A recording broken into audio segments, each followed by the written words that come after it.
भारत में हिजाब का विवाद तेज हुआ तो पाकिस्तान को जैसे मौका मिल गया है। इमरान खान के मंत्री से लेकर पाकिस्तान की मीडिया हिजाब विवाद के बहाने भारत के खिलाफ दुष्प्रचार का एजेंडा चला रहे हैं। 13 फरवरी को कराची की सड़कों पर हिजाब के नाम पर भारत विरोधी मुहिम चलाई गई। डॉटर्स ऑफ इस्लाम नाम के धार्मिक संगठन ने हिजाब के समर्थन में प्रदर्शन किया। इमरान खान सरकार के मंत्री पहले ही हिजाब विवाद को लेकर भारत के खिलाफ दुष्प्रचार का एजेंडा चला रहे हैं। हिजाब विवाद को बढ़ाकर भारत के सुख चैन में आग लगाने के लिए ट्विटर पर रावलपिंडी से एक के बाद एक कई ट्वीट किए जा रहे हैं।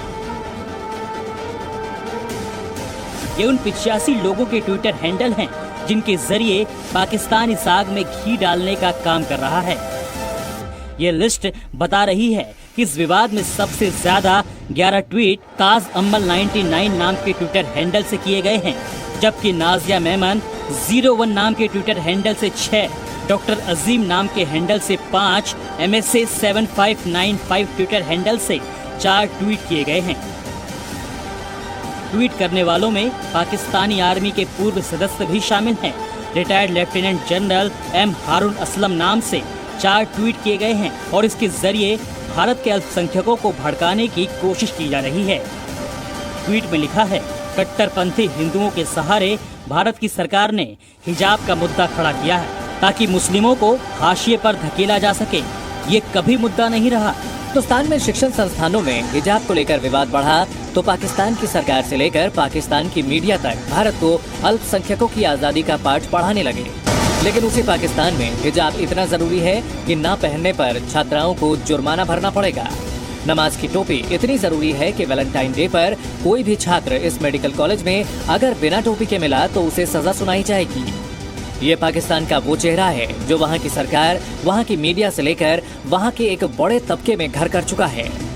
औरत मार्च के हवाले से जिस पर वफाकी वज़ीर मज़हबी अमूर नूरुल हक कादरी की जानिब से कहा गया है कि बहुत गैर अखलाकी नारे लगाए जाते हैं औरत मार्च में, लिहाजा इसको रोका जाए। उन्होंने वज़ीर आज़म को ख़त लिखा है कि 8 मार्च को होने वाले मार्च को रोक कर इसको यौम हिजाब के तौर पर मनाना चाहिए। लगारी साहब उन्होंने माजरत भी की है इस मुतालबे से पीछे हटने पर कि मैं बिल्कुल नहीं हटूंगा।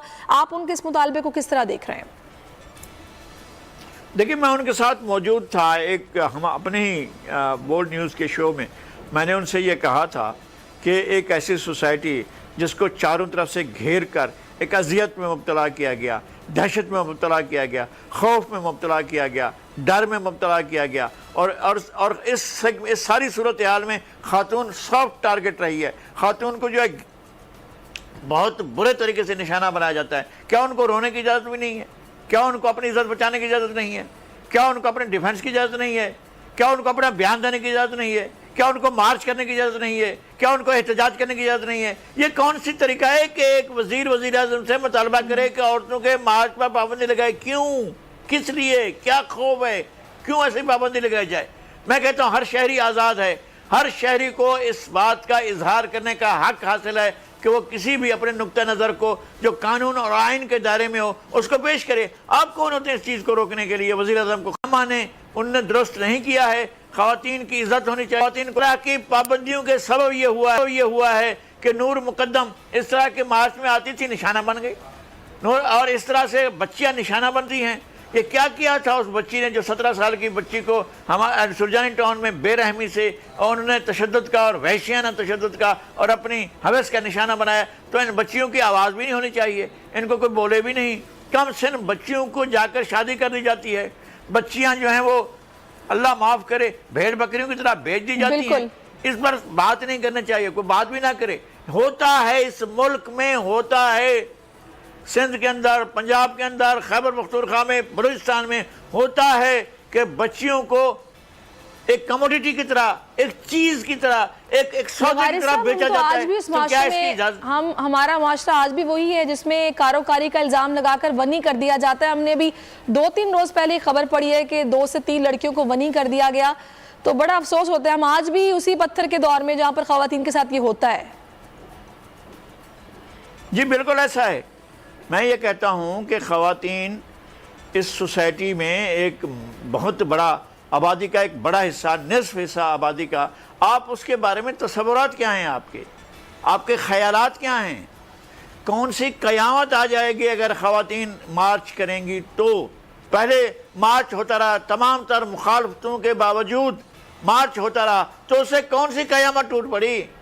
اس طرح کے بیانات کے بعد جو ہے ماحول زیادہ گرم ہو جاتا ہے، ورنہ خواتین تو اچھا، میرا یہ خیال ہے کہ شاید اور اپنا شاید شیریں مزاری نے اسی گرم ہوتے ماحول کو ٹھنڈا کرنے کے لیے یا نارمل کرنے کے لیے، ظاہری سی بات ہے وفاقی وزیر مذہبی وہ نور الحق قادری انہی کی کیبنٹ کا حصہ ہیں، ان کے ساتھی ہیں، تو انہوں نے بولا ہے کہ بھی جس کا دل چاہے عورتوں کے عالمی دن کے موقع پر بھلے عورت مارچ کرے، بھلے حجاب مارچ کرے، کوئی مسئلے والی بات نہیں، جس کا جو دل چاہتا ہے وہ کرے، لیکن جمہوری مارچ کو روکنے کا کسی کا کوئی حق نہیں ہے۔ نہیں، بالکل صحیح کہا ہے، اور انہیں بھی اپنے گھر سے، ایمان سے، وہ جو بچی ہے ان کی، اس کی طرف سے انہیں بھی ایک پریشر کا سامنا رہتا ہے شیریں مزاری کو۔ شیریں مزاری کی بچی بہت وائبرنٹ، بہت سلجھی ہوئی، بہت پڑھی لکھی اور بہت لائق بچی ہیں، اور وہ اس طرح کے عمل کی ہمیشہ مخالفت کرتی رہی ہیں، اور انہوں نے ہمیشہ ایک وومن رائٹس ایکٹیوسٹ کے طور پر اس بچی نے، ایمان نے ایک بڑے بھرپور اپنی ایمانداری کا مظاہرہ کیا ہے۔ ان کو بھی پتا ہے کہ میرے گھر میں میری بچی جو ہے اس پر پروٹیسٹ کرے گی، اس نے ٹھیک کیا ہے، اور محترمہ شیریں مزاری نے بھی جو طرز عمل اختیار کیا وہ بھی ٹھیک ہے۔